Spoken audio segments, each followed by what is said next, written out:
지금 우리는 우리 캡처하는 방법, 즉 사진 찍기를 하는 방법을 하고 있고요. 인텐트를 이용해서 카메라 앱 화면을 띄운 다음에 거기서 사진을 찍고 그 결과물을 받아서 우리가 만든 앱의 화면에 띄우는 그 과정을 하고 있습니다. 자, 여기에 우리 이어서 이제 엔터를 치고요. 자, 여기가 되겠죠. 자, 여기 와서 엔터를 치고요.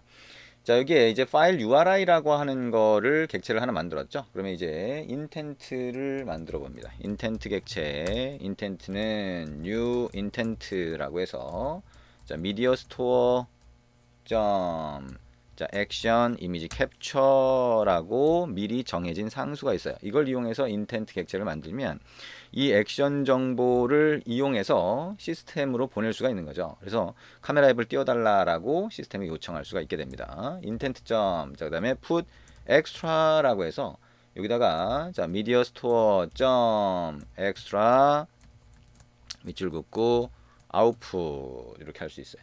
그 다음에 파일 URI. 자, 결과물, 사진을 찍을 결과물을 여기다가 저장해 달라라고 하는 겁니다.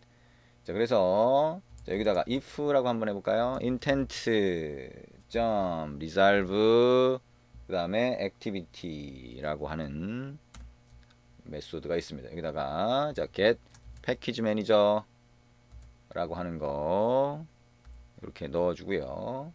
그 다음에 이게 널이 아니면 이렇게 봅니다. 리졸브 액티비티라고 하는 건 이 액티비티가 있냐라고 하는 걸 얘기하는 거고요. 자, 패키지 매니저라고 하는 그거를 그 액티비티를 자, 확인을 한 다음에 자, 스타트 액티비티 for result라고 하고 intent를 시스템 쪽으로 넘겨줍니다. 자, 우리가 리퀘스트 코드는 어떤 걸 넣든 상관은 없죠. 자, 여기다가 이제 그냥 기본적으로 그냥 100일 정도 이렇게 해서 넣어 보도록 합니다.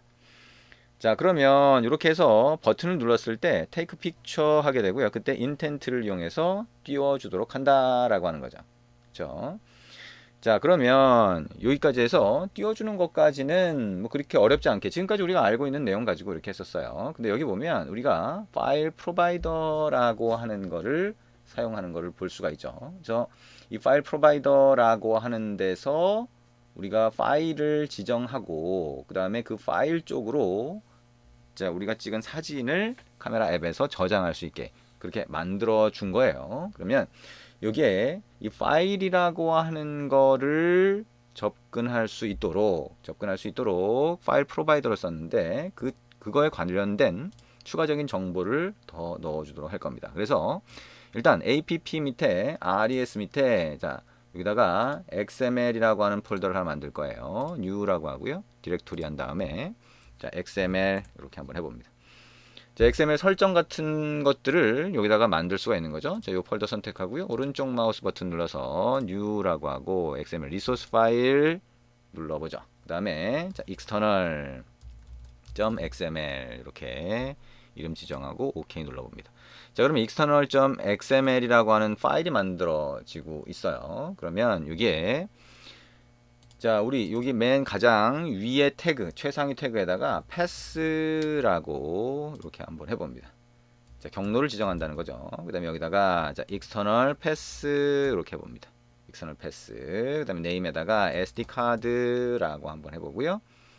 자, sdcard라고 하는 거에 점 이렇게 해봅니다. 자, 이거는 어떤 특정한 폴더를 지정하는 거죠. 그러니까 외부 폴더를 지정하는 겁니다. 외부 폴더라고 하면 보통은 SD 쪽을 가리키게 되고요. 그래서 외부 폴더를 이렇게 external.xml에서 지정하게 된다라고 생각을 할 수가 있습니다. 자, 그 다음에 이 폴더를 지정한 다음에 이제 매니페스트로 가서요. 안드로이드 manifest.xml을 열고 자, 여기 액티비티 애플리케이션 태그 안에 액티비티 태그 바깥에 같은 동등한 레벨에다가 프로바이더라고 하는 거 하나 지정해 볼게요. 컨텐트 프로바이더를 나타내는 거죠. 자, 애플리케이션 구성 요소 중에 하나인 컨텐트 프로바이더입니다. 여기다가 name, authorities 이런 것들 있죠. 자, name이라고 하는 거, authorities 그 다음에 이렇게 막아주면 이런 모양이 될 겁니다. name이라고 하는 곳에다가 우리가 정보를 넣어줄 텐데요. 네임에다가 android.support 이렇게 한번 해볼까요? 자, 여기에 자, 요 정보는 아니죠. 이걸 조금 바꿔야 되겠네요. 자, 우리가 이전에는 이제 라이브러리, 외부 라이브러리가 서포트로 돼 있었는데요. 이게 안드로이드 X로 바뀌었어요. 그래서 이렇게 안드로이드.서포트 이렇게 했던 거를 안드로이드 X. 자, core.content의 파일 프로바이더라고 하는 걸 바뀌었습니다. 엔터 치면 이렇게 나오게 되죠. 그 다음에 authorities라고 하는 게 있는데요. 여기다가는 org.taketown.capture intent file provider 이렇게 넣어주도록 합니다. 자, 그리고 여기다가 안드로이드 땡땡 exported라고 하고요. 자, false 이렇게 한번 해보고 안드로이드 땡땡 자, grant URI permissions라고 하고 true 이렇게 넣어봅니다. 자, 프로바이더의 안쪽에다가 우리 메타데이터라고 한번 넣어볼게요. 메타데이터 태그를 하나 집어넣고요. 자, 속성으로 안드로이드 땡땡 name이라고 하는 속성 넣어봅니다. 여기다가 안드로이드 서포트. 우리 위에 안드로이드 X로 바뀌었다고 했는데 여기는 그대로 유지가 되고 있죠. 자, 파일 밑줄 긋고 프로바이더 그다음에 패스 이렇게 봅니다. 자, 안드로이드 서포트 파일 프로바이더 패스 자, 이렇게 넣었고요. 그다음에 이어서 안드로이드 땡땡 리소스라고 하는 속성으로 xml/external 이렇게 봅니다. 아까 우리가 XML 폴더 안에 external.xml이라고 만든 그거를 지정을 하고 있는 거죠. 그래서 파일 프로바이더 패스라고 하는 이 메타데이터 속성으로 아까 그 정보 SD 카드 쪽을 지정을 해 놓은 거다라고 하는 거를 알 수가 있습니다. 자, 이렇게 하면 SD 카드 쪽을 접근할 수 있게 돼요. 자, 이건 사실 이렇게 컨텐트 프로바이더를 정의하는 방법 자체를 구글 개발자가 만들어 놓은 거죠. 그래서 기존에 만들어 놨기 때문에 이 방법대로 쓰세요 라고 해서 자, 매뉴얼을 제공을 해주고 있습니다. 그래서 이렇게 쓰는구나 라고 생각을 하면 되고요. 사실 이게 이제 뭐 어떻게 보면 뭐 어떻게 정의했느냐에 따라 달라지는 거기 때문에 방법을 알고 그냥 쓰시면 돼요. 이게 일단 컨텐트 프로바이더라고 하는 걸 사용한다라고 하는 거고 메타데이터를 이용해서 특정한 정보를 추가로 더 제공해 준다. 이 정도만 이해를 해도 큰 무리가 없겠죠. 자, 이제 사진을 카메라 앱에서 찍었다라고 전제를 두고 이제 그 앱에서 자, 그 카메라 앱이 닫히고 우리 앱 쪽으로 돌아오는 경우를 한번 생각해 볼 수가 있겠네요. 그렇게 되면 다른 인텐트로 띄운 다른 앱에서 온 결과를 받아야 되니까 자, 우리가 여기다 커서를 두고 오른쪽 마우스 버튼 눌러서 generate 자, override method 그다음에 자, on으로 시작하는 것 중에 자, on 가보면 액티비티 리절트라고 있죠. 그래서 내가 띄운 다른 액티비티로부터 응답을 받아서 처리한다. 자, 그때 on 액티비티 리절트를 사용한다라고 하는 거 알 수가 있죠. 그래서 여기다가 if라고 해서 리퀘스트 코드라고 하는 거 우리 어떻게 했어요? 100을 사용했죠. 그다음에 자, 리절트 코드라고 하는 거는 정상적인 응답이냐라고 하는 걸 보는 건데 자, 카메라 앱 같은 경우에는 리절트 OK로 응답을 던져주는 게 일반적입니다.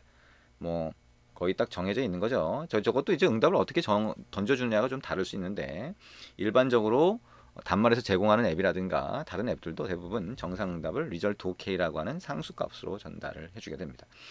자, 그러면 우리 이제 자, 파일에서 읽어드려야 될 텐데요. 읽어드려서 자, 이미지 뷰에다가 한번 설정을 해봅니다. 파일에서 읽어드리기 위해서 우리 비트맵 팩토리라고 하는 거 .options 해서 옵션스 객체를 하나 만들어 봅니다. new bitmap factory options 이렇게 만들어 보는 거죠. 그 다음에 options in sample size라고 하고요. 8 정도 6 정도로 할까요?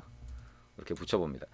자, 그리고 자, bitmap 객체를 만들게 되는데요. 자, 그거는 bitmap factory decode 해보면 자, 우리가 파일을 읽어드려서 이미지 파일을 읽어드리는 거죠. 그렇게 해서 비트맵 객체를 만드는 여러 가지 방법이 있는데 그 중에 비트맵 디코드 파일이라고 하는 메소드를 확인할 수가 있습니다.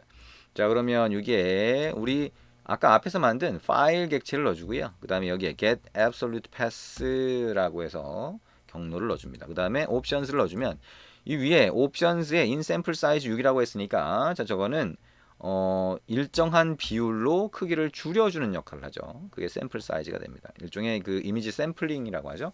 이제 우리가 이미지에 일정한 손상 없이 일정 비율대로 해서 줄여주는 자, 그런 것들을 이제 샘플링이라고 하는데, 그래서 이미지 샘플링을 해서 비트맵 객체를 만들어 준 겁니다. 원래 이제 이미지 사진을 찍으면 그 이미지 파일 자체가 크니까 이렇게 샘플링을 해주는 거죠.